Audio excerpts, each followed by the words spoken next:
Assalamualaikum, perkenalkan nama saya Salwa Fitriana, Prodi D3 Kebidanan Poltekkes Kemenkes Tanjung Pinang.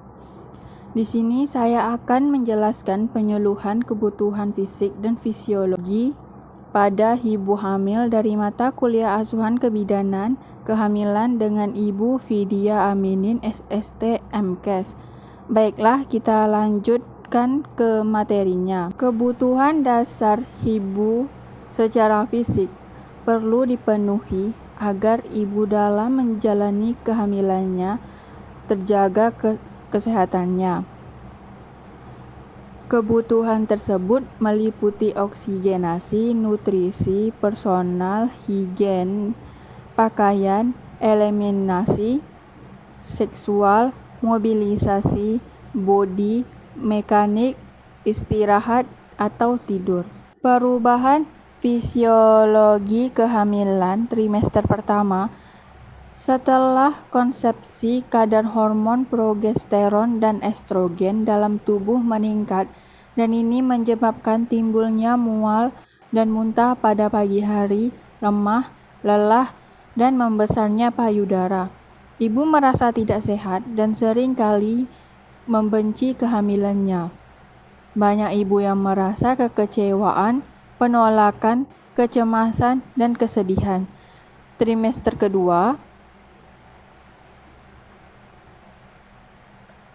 Trimester kedua biasanya adalah saat ibu merasa sehat.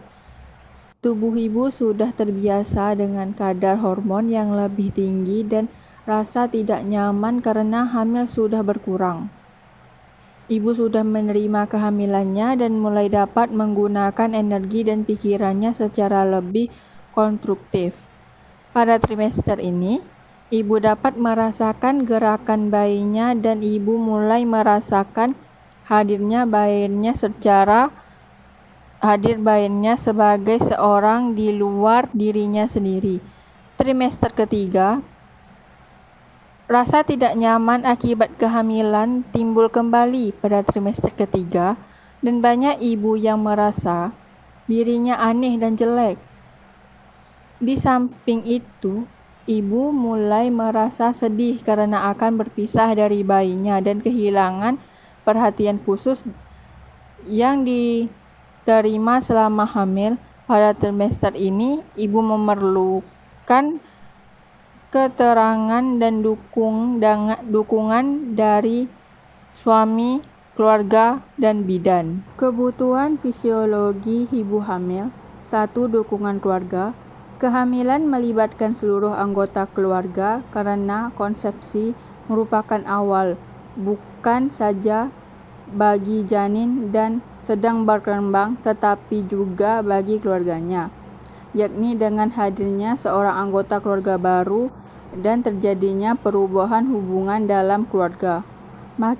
Maka setiap anggota keluarga harus beradaptasi terhadap kehamilan dan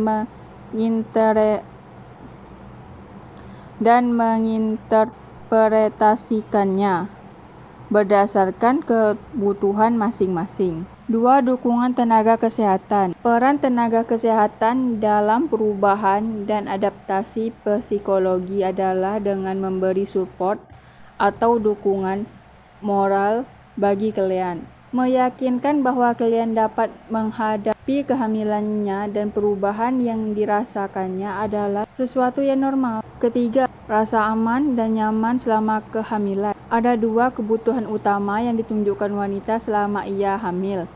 Kebutuhan pertama, ia menerima tanda-tanda bahwa ia dicintai dan dihargai.